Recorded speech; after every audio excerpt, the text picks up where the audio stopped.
Então, no versículo 21, termina Deus dizendo que iria endurecer o coração de Faraó. Parece até um ato de injustiça por parte de Deus, mas não é. Deus só vai agir dessa forma lá na sexta praga. Antes disso, o próprio Faraó age recusando a voz de Deus, recusando o chamado de Deus, recusando a vontade de Deus. E esta obstinação em desobediência, essa constância dele na rejeição de Deus, vai culminar no fato de Deus então agir punindo ele, julgando o pecado dele. Você, como eu disse no texto anterior, lá em Romanos, no capítulo 1, do versículo 21 até o versículo 27, você vai ver Deus duas vezes usar a expressão: eu os entreguei às paixões de seus próprios corações, às suas próprias paixões, eu os entreguei à sua própria imundícia. É como se Deus em todo o tempo nos livrasse de nós mesmos, mas quando nós insistimos em rejeitar a Deus, Ele nos entrega a nós mesmos, como forma de punição, para que sirva então de aprendizado. Mas nós vamos seguir adiante agora para o versículo 22. O versículo 22 então vai dizer o seguinte: dirás a Faraó, assim diz o Senhor, Israel é meu filho, meu primogênito. Aqui uma curiosidade, é uma das primeiras vezes no Antigo Testamento em que Deus começa a se revelar como Pai. A revelação no Antigo Testamento é Deus Criador, o Deus Senhor, o Deus Todo-Poderoso, aquele temível e distante, santo e inacessível. Mas agora, esse conceito do Novo Testamento que eu e você conhecemos, porque Jesus o trouxe de forma muito clara, chamando a Deus de Pai e nos ensinando a tratá-lo dessa forma, Deus começa a manifestar ele já aqui no Êxodo, quando Deus chama o povo de Israel do Egito, tratando-os como filho. E assim Deus fala: você vai dizer para Faraó que Israel é meu primogênito. O primogênito entre os judeus, ele tinha alguns privilégios, ele tinha uma participação maior na herança, e ele também era consagrado a Deus. Preste atenção no que eu vou falar.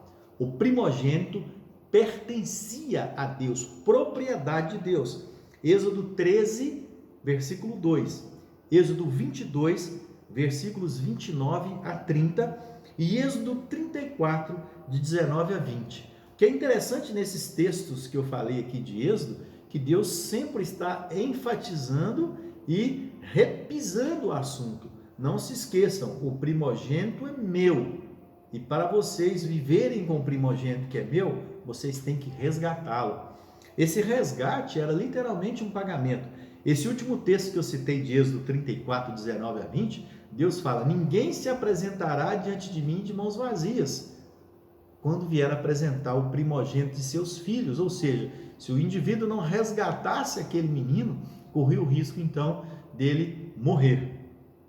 Por essa razão, então, o Senhor exige do Faraó a libertação de Israel, nação que lhe pertence como propriedade exclusiva.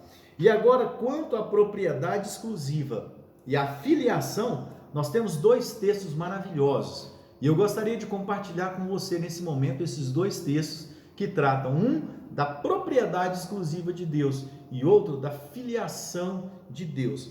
O primeiro deles está em Êxodo 19, versículos 5 e 6. Diz assim: agora, pois, se diligentemente ouvirdes a minha voz e guardares a minha aliança, então sereis a minha propriedade peculiar dentre todos os povos, porque toda a terra é minha.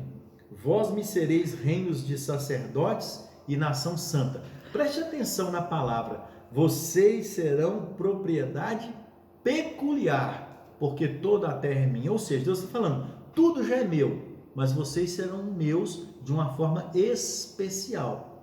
Você vai lembrar aí do Salmo 24, versículo 1. O que diz lá no Salmo 24, versículo 1? Do Senhor é a terra e a sua plenitude, o mundo e os que nele habitam. Ora, se todos são de Deus, por que Deus diz que vocês são meus? Mas ele fala: vocês são propriedade minha peculiar, ou seja, distinta, diferente do tipo de propriedade que eu tenho com o resto do mundo. E o outro texto trata da filiação. E esse eu acho maravilhoso, que está lá em Oséias, versículo 11, capítulo 11, versículo 1, que fala assim: Quando Israel era menino, eu o amei, e do Egito chamei o meu filho. Quando Israel era menino, eu o amei, e o chamei do Egito. Olha que interessante. Lá na frente, muitos anos depois, no tempo do profeta Oséias, Deus está se referindo a esse momento que você está estudando comigo agora, falando que nesse momento Israel era um menino e eu o amei e chamei o meu filho do Egito. Esse texto também é usado como uma profecia messiânica, quando o anjo avisa José para voltar do Egito para Nazaré, dizendo que os que buscavam a morte de Jesus já haviam morrido, e aí lá na frente fala, para que se cumpra o que foi dito na profecia, do Egito chamei o meu filho. Então há um trocadilho, há um entrelaçamento dessa profecia com a vontade soberana de Deus de ser pai de uma nação, de tratar um povo como filho, e isso então de fato acontece. O versículo 23 vai dizer assim: digo-te, pois, deixa ir meu filho para que me sirva, mas se recusares deixá-lo ir, eis que eu matarei o seu filho, o seu primogênito. Isso é o que Deus manda dizer para Faraó: deixa ir o meu filho para me prestar culto. Se você se recusar a fazer isso, eu vou matar o seu filho. É interessante a questão como Deus trata essa coisa, né? Faraó só poderia salvar o seu próprio filho se libertasse o filho primogênito de Deus. O primogênito de Faraó corria risco se ele não abrisse mão do primogênito de Deus. É interessante que este ultimato ele é dado de fato somente na 10ª praga. Preste atenção, aqui Deus fala de antemão com Moisés, como é que seria? Olha, o primogênito meu será pelo primogênito do Faraó.